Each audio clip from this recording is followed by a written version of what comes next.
Dalam perjalanan spiritual seorang salik, jalan menuju Allah tidak berhenti hanya pada syariat atau tarekat semata, bahkan tidak pula berhenti di makom hakikat dan makrifat. Di atas makrifat masih ada puncak kesadaran yang lebih tinggi, yaitu makom baka. Bila fana adalah luluhnya diri dalam kehadiran Allah, maka baka adalah tetapnya wujud kesadaran seorang hamba dalam limpahan cahaya ketuhanan, sehingga ia hidup bersama Allah, oleh Allah, dan untuk Allah. Makrifat sendiri adalah penyingkapan hijab yang menutupi hati, hingga seorang hamba menyaksikan realitas hakiki bahwa segala sesuatu adalah dari Allah, bersama Allah, dan kembali kepadanya. Pada tingkat makrifat, seorang arif bila memandang dunia bukan sebagai sesuatu yang terpisah dari Allah, melainkan sebagai tajali, penampakan nama dan sifatnya. Namun perjalanan ruhani tidak berhenti pada penyaksian itu saja. Makrifat adalah pintu gerbang, sedangkan baka adalah kemantapan dalam keabadian bersama Allah. Makom baka lahir setelah seorang salik mengalami fana. Dalam fana, kesadaran ego dan keakuan musnah, sehingga tiada lagi aku selain Allah.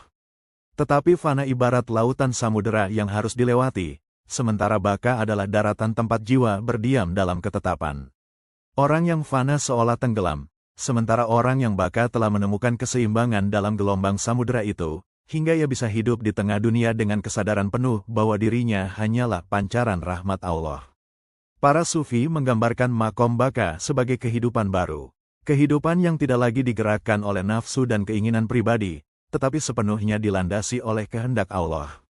Dalam makom ini, seorang hamba tidak lagi berbicara dari dirinya, melainkan dari kebenaran yang mengalir melalui dirinya.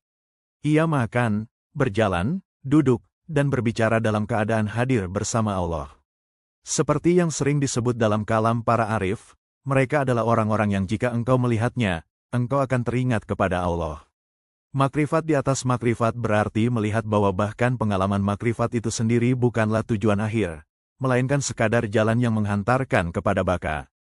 Orang yang berhenti pada makrifat terkadang masih terjebak dalam kelezatan penyaksian ruhani, masih merasakan keindahan dan cahaya yang membuatnya terlena. Sedangkan orang yang melampaui makrifat, menuju baka, telah melewati segala rasa dan cahaya, hingga yang tersisa hanya ketetapan dalam wujud Allah yang azali. Ia tidak lagi sibuk dengan rasa manis atau nikmat, melainkan teguh dalam tugas dan amanah sebagai khalifah Allah di bumi. Dalam makom baka, seorang hamba tidak lagi mencari Allah di luar dirinya, sebab ia telah menyatu dalam kesadaran bahwa dirinya hidup karena Allah, dengan Allah, dan bagi Allah.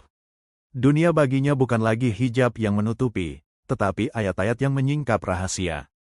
Semua gerak dan diamnya adalah ibadah, semua tindakannya adalah penjelmaan cinta Allah. Inilah puncak perjalanan seorang salik, kembali kepada kehidupan biasa, namun dengan kesadaran luar biasa.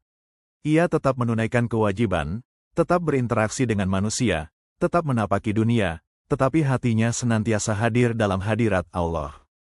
Inilah yang disebut baka bila, hidup kekal bersama Allah setelah fana dalamnya.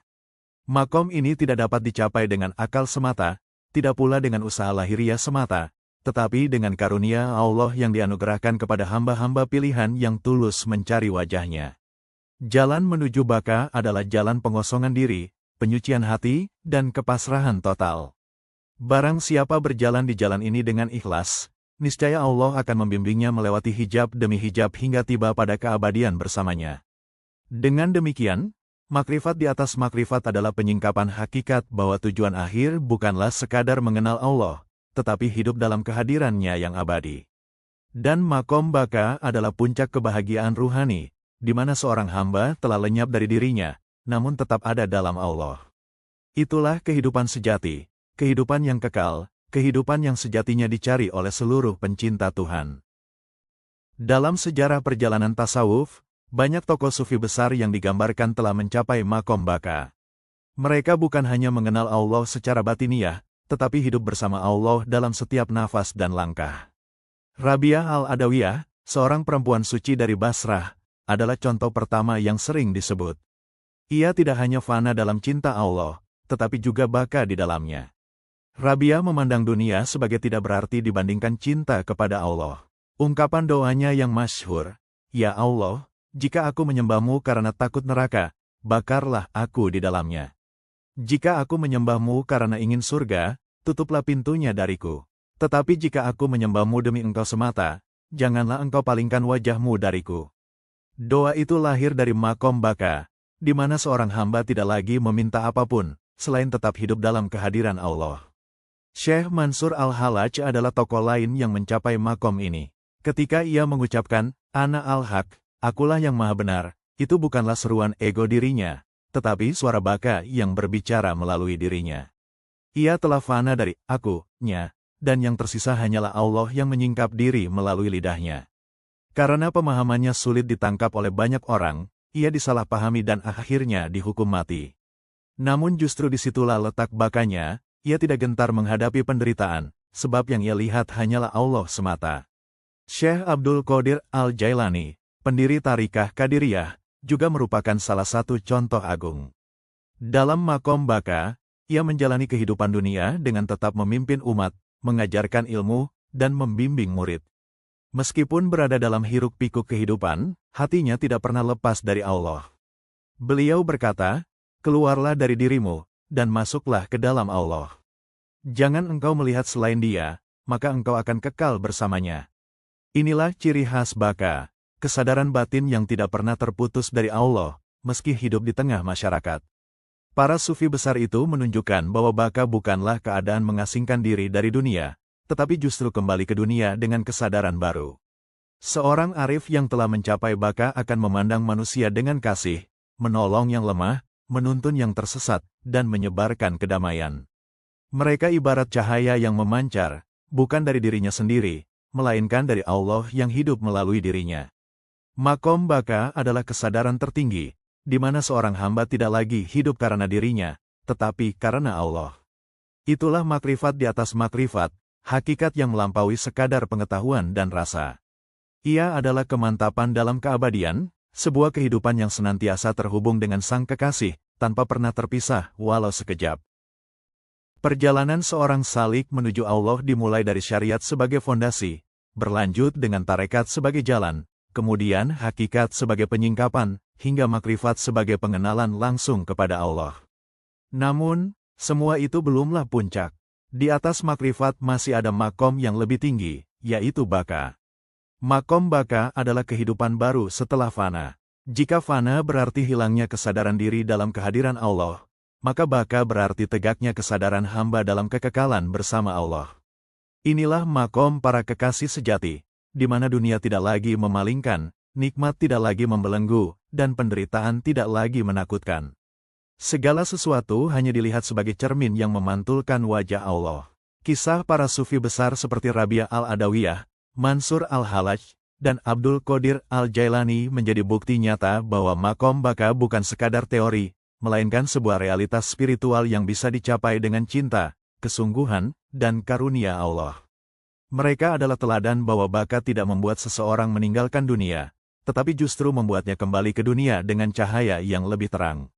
Maka, jalan menuju Allah adalah jalan panjang yang tak berhenti pada satu makom. Makrifat membuka tabir penyaksian, tetapi baka adalah ketetapan dalam keabadian. Siapapun yang menapaki jalan ini dengan ikhlas, niscaya akan dibimbing oleh Allah menuju makom tertinggi, di mana seorang hamba hidup, bernapas, dan bergerak bersamanya. Pada akhirnya, baka adalah puncak makrifat, tetap hidup dalam kehadiran Allah, meski berada di tengah dunia. Itulah tujuan hakiki perjalanan ruhani, bukan lenyap dalam keheningan, melainkan hadir dalam kehidupan dengan kesadaran ilahi yang abadi. Ada jalan panjang di balik jalan, ada rahasia di balik rahasia.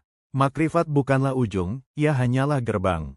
Di atas makrifat ada baka, tempat jiwa bernafas dalam keabadian bersama Allah. Fana adalah tenggelam dalam samuderanya, lenyapnya aku di hadapan Yang Maha Esa.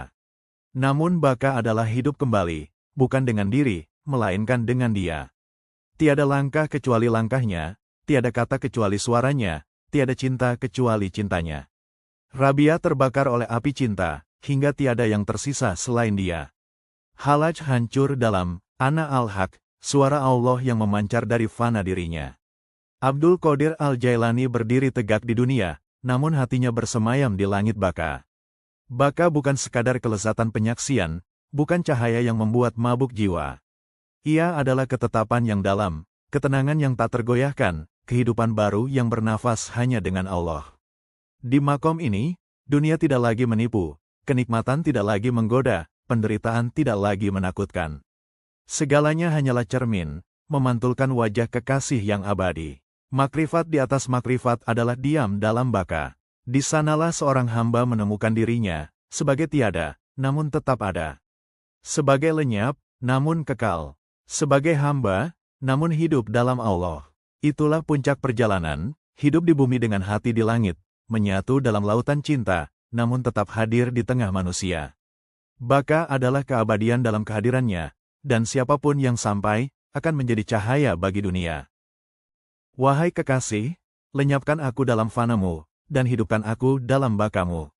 Jadikan nafasku nafasmu, jalanku jalanmu, cintaku cintamu. Tiada aku, selain engkau. Tiada hidup, selain karenamu. Tiada abadi, selain dalammu. Ya Allah, tetapkan aku dalam bakamu, hingga setiap detik adalah zikir, dan setiap langkah adalah sujud.